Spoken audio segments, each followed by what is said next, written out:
Who gon' take it there? Who gon' take it there? Who gon' take it there? Who gon' take it there? Electricity, electricity, electricity, electricity. You know what's in the air. You know what's in the air. You know what's in the air. You know what's in the air. It's possibility. It's possibility. It's possibility. It's possibility. All right, so Marc Maron finally responded to Joe Rogan after Rogan went on a little bit of a rant about Maron on the Joe Rogan Experience, in fairness, because Maron had gone on a couple rants about him.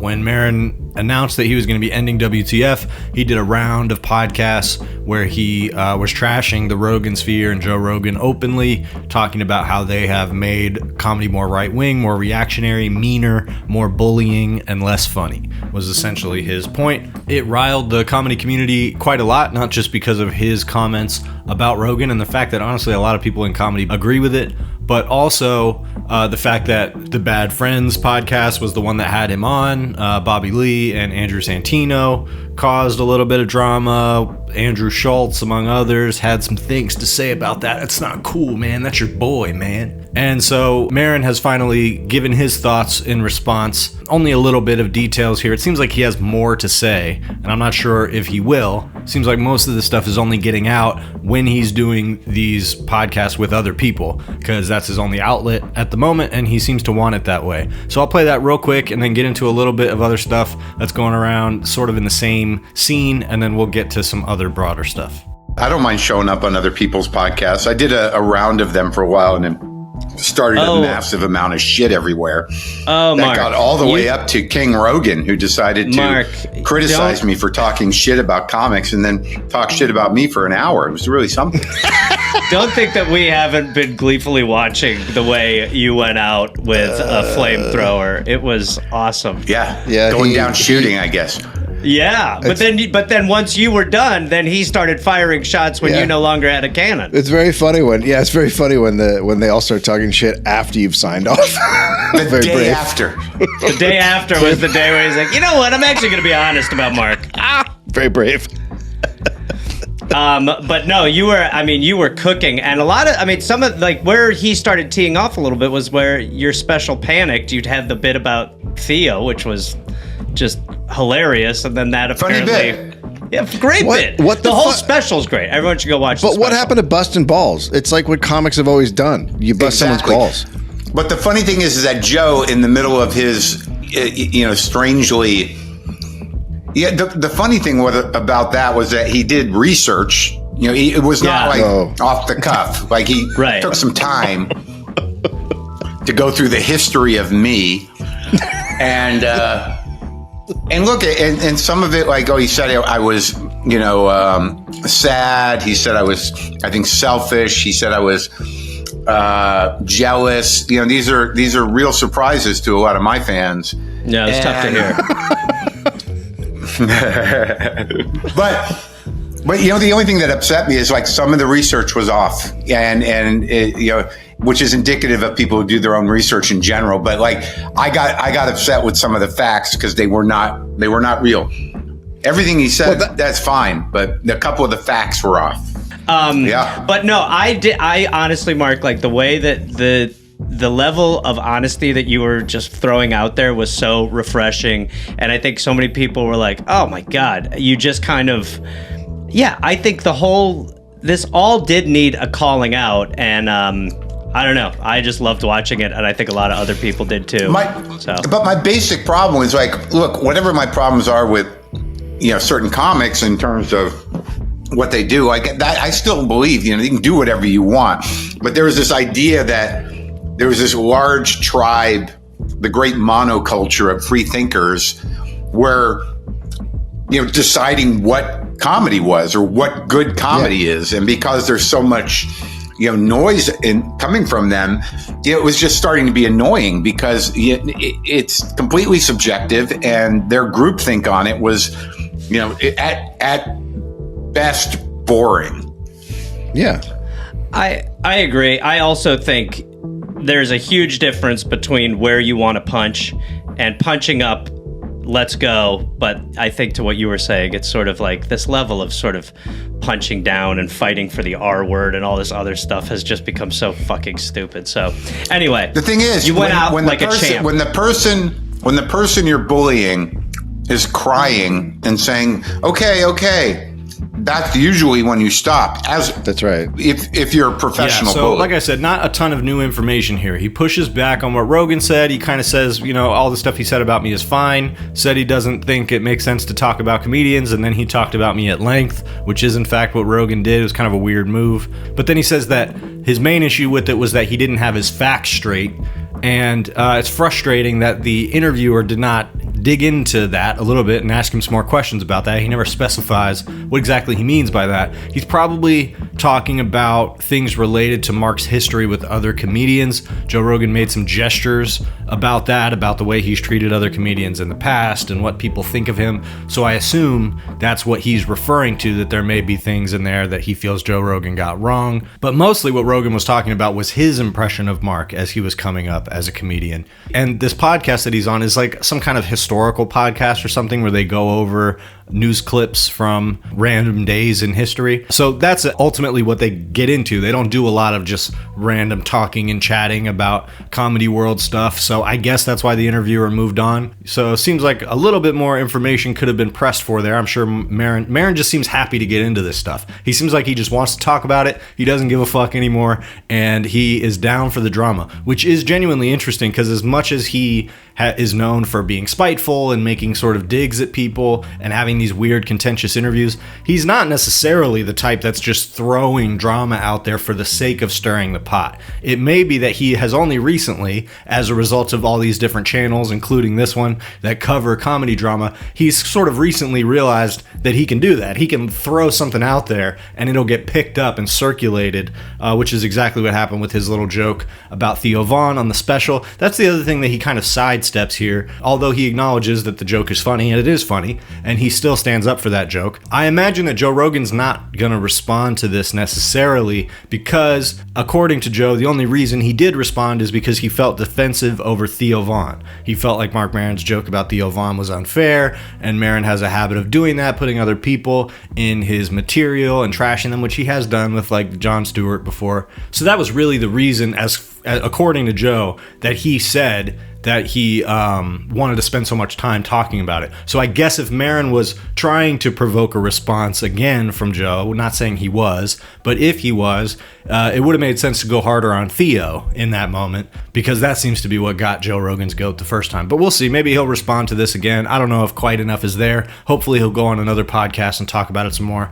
Real quick, let me play this other clip for you. This is Brendan Schaub talking about Marc Maron and how he feels that Maron should be punched in the face for this kind of stuff he's saying. Essentially, he's just talking trash. And Brendan Schaub has been making a lot of noise about how he doesn't feel these comedy guys are loyal, man. They're bitches. They're a bunch of pussies. So this is his thoughts, if you can call them that, about Maron and Joe Rogan and the drama there. Now you're a bitter bitch. But here's the thing. The way it works in the world I come from is Marc Maron, with all the shit talk he's talking about, with all the Rogan verse, and you guys aren't going to condone this, he needs to get fucking punched in the face. That's how this should go. Well, behind a mic, if you're going to talk all this shit behind a mic, and you get physically assaulted, you're going to stop. Right. You fucking cuck.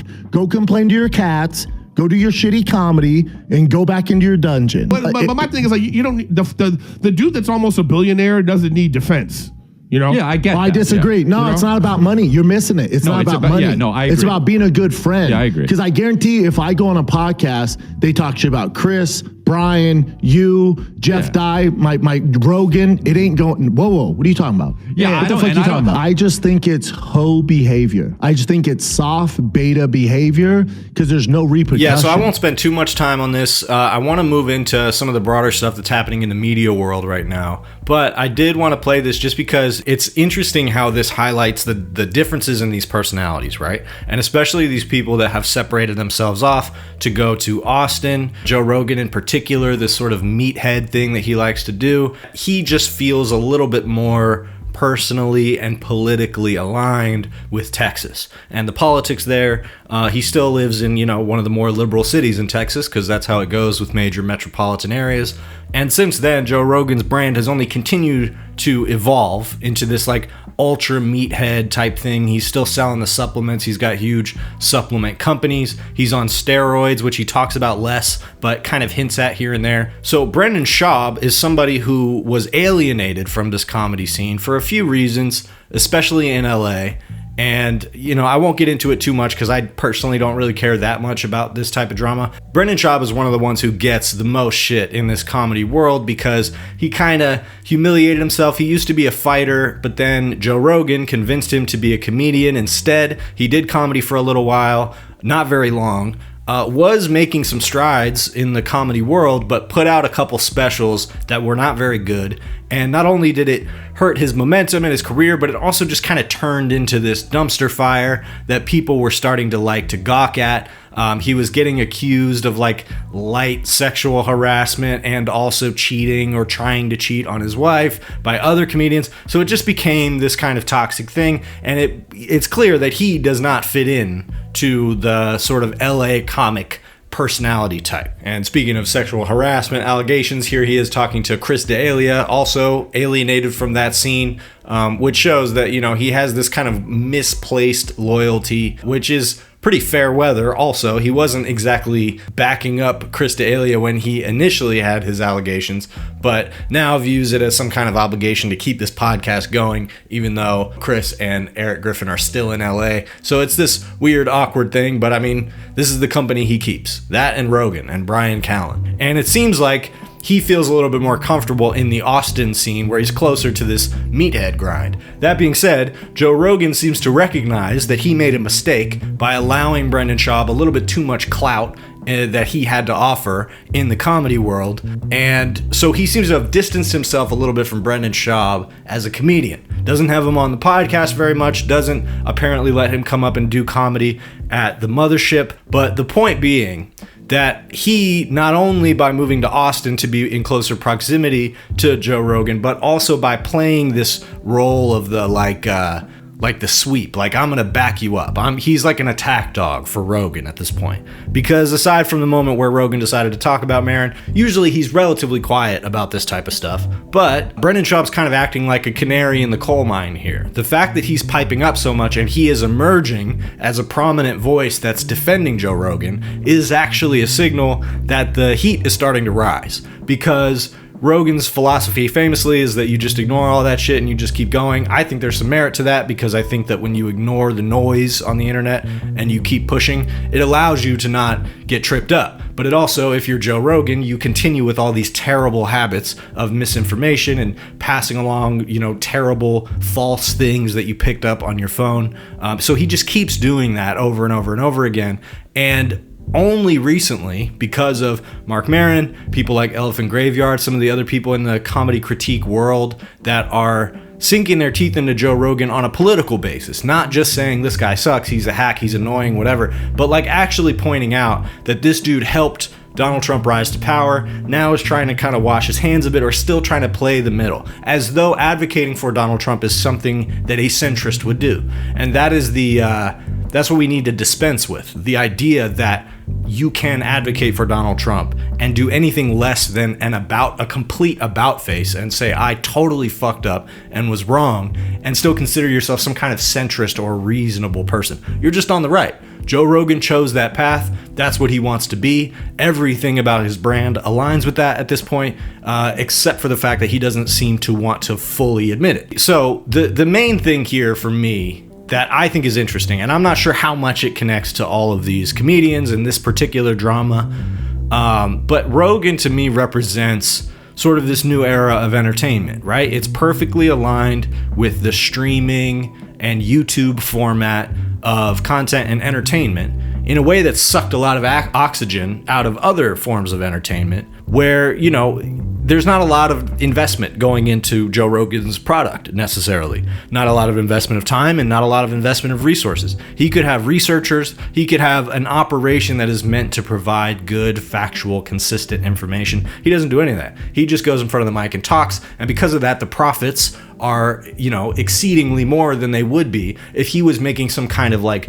well-funded news program. Not to mention the fact that that would obviously be some kind of like alt-right horror show if it was to exist, so it's probably for the best. But that's where I want to tie it into this merger that's happening with Netflix and Warner Brothers. If you haven't heard, it is announced that Netflix is in talks to fully purchase Warner Brothers as a studio and all of their intellectual property, and as a company in general, and they would merge. So that means they would own HBO, they would own all of the famous cartoons and movies, classic movies that are owned by Warner Brothers. The entire catalog would be merged with Netflix under the umbrella of Netflix.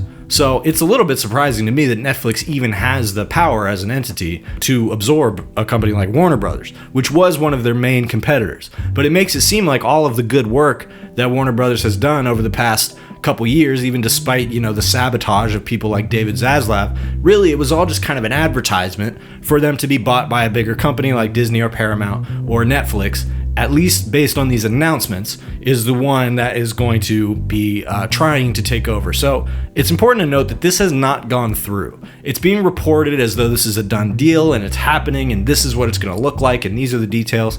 And they've probably come to a pretty developed point in the negotiations for these details to be out there like this. But this is not a deal that's going to go through until late next year.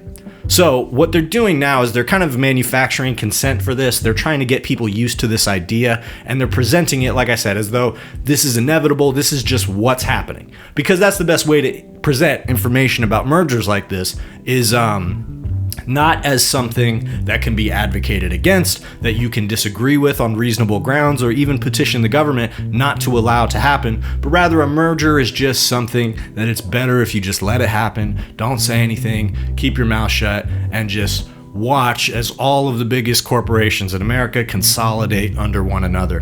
So in terms of entertainment, the reason that this is troubling is because Netflix has based their entire model on meeting the market demand in a different way. And so Warner Brothers, part of the reason that they have made such spectacular, great films throughout history, but also in the past couple years, as it becomes harder to do that, is because they're investing in these theatrical releases that are meant to be a big spectacle. Sometimes they're a big flop, sometimes they're a big success. That's the kind of risk that you take with it, and it also makes the films into a cultural experience that can be shared. But the Netflix model, similar to something like Spotify, is much more atomized than that, and it's meant to serve people's interests and consumer instincts on a more like granular level. Like individual people get exactly what they wanted to see.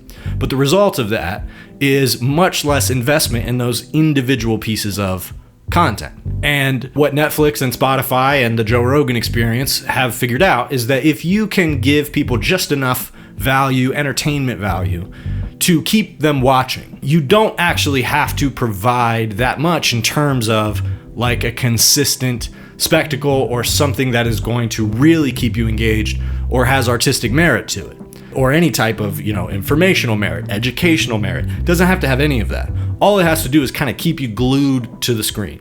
And so I think that we're going to continue to see the prominence of that model of sort of forcing this slop on the marketplace, especially as AI gets incorporated and whatnot. And Netflix has already signaled that they view the vast amount of IP that they're going to be absorbing through Warner Brothers if the deal goes through. They view it as like a trove that they can use to train AI and create different types of AI assets.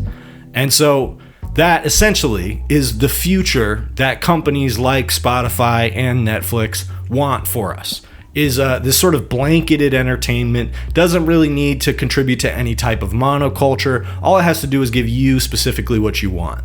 So while that continues to be the model, and Joe Rogan continues to thrive in an environment that is rewarding him for putting in just enough effort, there is also going to be room for more creative ways of exploring these formats and delivering art to people. but it may be difficult to do it through these larger entities. So I think they're going to recognize that to an extent. Like Spotify, Netflix, if they don't release things in theaters, if they're not releasing music as something that is like a cultural event, it's just not going to do as well, and they're going to be losing profit.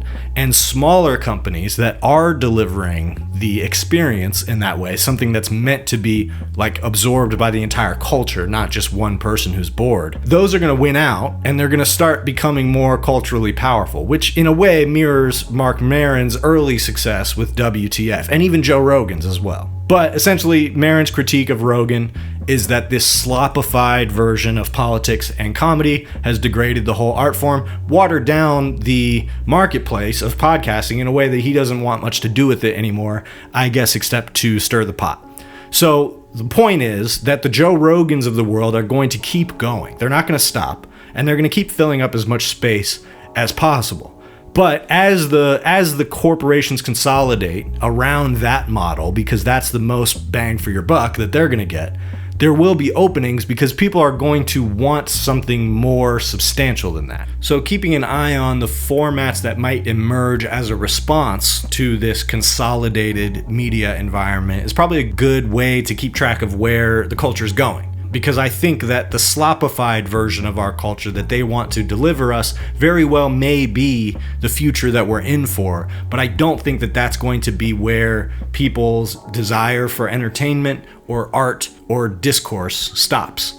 And so just as Joe Rogan continues to be a culturally dominant force and experiences even more and more backlash that actually seems to be rattling him a little bit, the more this cultural dominance of streaming and slop content, especially through AI, becomes more ubiquitous, the more people are going to be upset about it and willing to rally against it, willing to petition against it, and willing to support alternatives to it. Too close to, too much to do. The mission is too crucial. Shout it out from the rooftops until I lose vocals. Who gon' take it there? Who gon' take it there? Who gon' take it there? Who gon' take it there? Electricity, electricity, electricity, electricity.